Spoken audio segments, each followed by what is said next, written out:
বাংলাদেশের যদি কোনো একটা ছেলেকে আপনি জিজ্ঞেস করেন যে ফুটবল দেখে যে দুইজন প্লেয়ারের নাম বলো, তো ফার্স্টে সে হয়তো বলবে হয় মেসি নয় রোনালদো। কিন্তু আপনি যদি তাকে জিজ্ঞেস করেন যে তিনটি ফুটবলের নাম বলো, তাহলে সে অবশ্যই বলবে নেইমারের কথা। হ্যাঁ, আজকের গল্পটা নেইমারকে নিয়ে, যে নেইমার তার ইনজুরির কারণে একজন বড় লেজেন্ড হতে পারলো না। যদিও তিনি লেজেন্ড আমাদের কাছে, কিন্তু তারপরও তার ফুটবল ঝুলিতে কিছু ট্রফি এবং তার কিছু পার্সোনাল অ্যাচিভমেন্ট, এগুলো অনেক কিছুই থাকতে পারতো হয়তো, কিন্তু তার ইনজুরি এবং তার ভাগ্যের কারণে হয়তো তিনি সেগুলো পাননি। তো আসুন আলোচনা শুরু করি। নেইমারের ক্যারিয়ার শুরু হয় অনেক ছোটবেলা থেকেই, এবং তিনি ছোটবেলায় স্টেট ফুটবল অনেক ভালো খেলতেন। যেহেতু তিনি ব্রাজিলিয়ান, আর আপনারা জানেন যে ব্রাজিলের বেশিরভাগ স্টেটে সবসময় ফুটবল খেলা হয়, এবং তিনি রাস্তায় অনেক ভালো ফুটবল খেলতে পারতেন, এবং তার যে ড্রিবলিং স্কিল ছিল এটা ছিল মারাত্মক। তো স্ট্রিট ফুটবল থেকে কিন্তু তিনি ফার্স্টে ফুটসাল ফুটবল খেলতেন। ফুটসাল ফুটবল মানে ছোট মাঠের ভিতর যে ফুটবল খেলাটা হয় সেটাকে ফুটবল বলা হয়।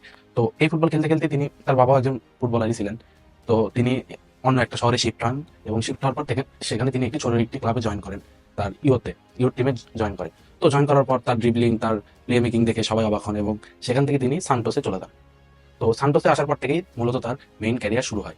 সান্টোসে আসার পরে তিনি তার স্টার্টিং ইলেভেনে জায়গা করে নেন সান্টোসের সিনিয়র টিমে। তো সান্টোসে তার ড্রিবলিং, তার ড্রিবলিং দেখে তাকে সবসময় অনেক লেজেন্ডারি প্লেয়ার যেমন রোনালদিনো, রোনালদো, কাকা এদের সাথে তুলনা করা সবাই শুরু করে দিলেন। তো ঠিকঠাক তিনি খেলতে থাকলো, এবং সান্টোসকে তারা তিনি 1963 সালের পর প্রথম কোপা লিবার্তাদোরের শিরোপা জিতালেন, যে শিরোপা সান্টোসকে লাস্ট জিতিয়েছিল পেলে। তো এটা জেতানোর পর তিনি মোটামুটি ওইখান থেকে ইউরোপে যাওয়ার সিদ্ধান্ত নিলেন, যে এখানকার ফুটবল তার জন্য বর্তমানে শেষ। তো এখন তিনি ইউরোপে ফুটবল খেলবেন। তো ইউরোপে যাওয়ার প্রস্তুতি নিলেন তিনি। তাকে ওয়েস্ট হাম থেকে অফার করছিল, চেলসি থেকে অফার করছিল, কিন্তু তিনি এগুলো অফার রিজেক্ট করে দিয়েছিল। তো তারপর তিনি বার্সেলোনা থেকে অফার পায়। তো বার্সেলোনা থেকে অফার পাওয়ার পর তিনি আর সেটি না করতে পারে না, এবং তিনি কিন্তু সান্তোসে থাকা অবস্থায় পুস্কাস অ্যাওয়ার্ডও জিতছিল, এবং ব্যালন ডি'অর টপ 10-এও ছিল। এটা কিন্তু অনেক বড় বিষয় যে ইউরোপের বাইরে থেকে আপনি খেলার পরেও আপনি ব্যালন ডি'অরে টপ 10-এর ভিতর ছিলেন। তো তারপর 2013-14 মৌসুমে তিনি বার্সাতে জয়েন করেন। বার্সাতে জয়েন করার পরেও তিনি প্রথম সিজনেই অনেক ভালো একটা পারফরমেন্স দেন, অনেক গোল করেন, অ্যাসিস্ট করেন। কিন্তু তার যে বেস্ট সিজন 2014-15 সিজন, এটা ছিল তার জীবনের, তার ক্যারিয়ারের সবচেয়ে ভালো সিজন। এই সিজনে তিনি তার এমএসএন ট্রায়ো, মেসি, নেইমার, সুয়ারেজের সাথে ট্রেবল জেতেন। তো এই ট্রেবলের কিন্তু নেইমার এর ভূমিকা ছিল ধরতে গেলে অনেকেই বলে মেসির চেয়েও বেশি। কেননা তিনি চ্যাম্পিয়ন্স লিগে মেসির সাথে যৌথভাবে টপ স্কোরার ছিলেন ওই সময়। আর শুধু চ্যাম্পিয়ন্স লিগেই না, তিনি লা লিগাতেও অনেক বেশি গোল করছেন এবং অ্যাসিস্ট করছেন। তো এই জন্য কিন্তু তিনি সেই বছর ব্যালন ডি'রে টপ 3-এ শেষ করেন। তারপর 2015-16 সিজনে তারা ডোমেস্টিক ট্রেবল জেতে, কিন্তু চ্যাম্পিয়ন্স লিগে কেন জানি তার ভাগ্য ওইভাবে, তাদের ভাগ্য ওইভাবে সহায় দিচ্ছিল না।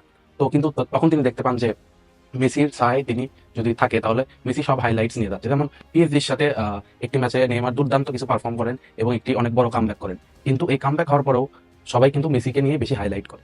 তো তিনি ভাবেন ঠিক আছে, আমি তাহলে মেসির ছায়াতল থেকে এখন অন্য কোথায় যাব। তো সেই সময় 225 মিলিয়ন ইউরো, যেটা শুধু ফুটবল হিস্টোরি না, স্পোর্টস হিস্টোরির সবচেয়ে বড় ট্রান্সফার, 225 মিলিয়ন ইউরো খরচ করে পিএসজি তাকে কিনে নেয়।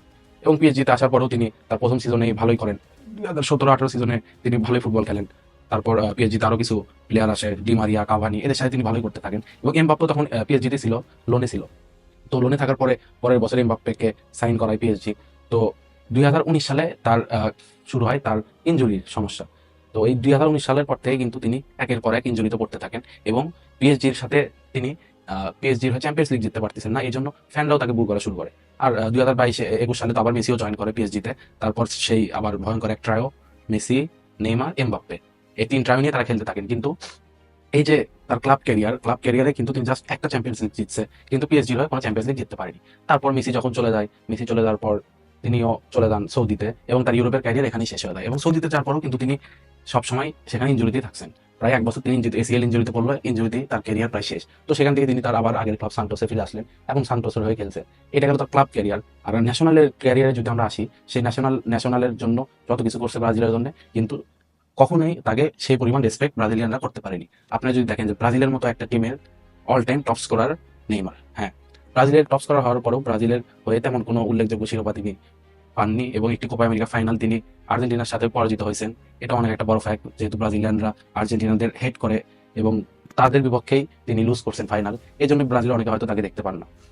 তবে আপনি যদি আমাকে বলেন যে ইতিহাসের সেরা তৃতীয় খেলোয়াড়কে, তবে আমি অবশ্যই নেইমারকেই বলবো। কারণ তার খেলা দেখে আপনি দেখেন, তিনি যখন খেলা দেখে, এটা চোখের শান্তি, এটা একটা চোখের শান্তি। আপনি যখন তার খেলা দেখবেন, তার ড্রিবলিং, তার স্কিলস, মানে একদম চোখের শান্তি।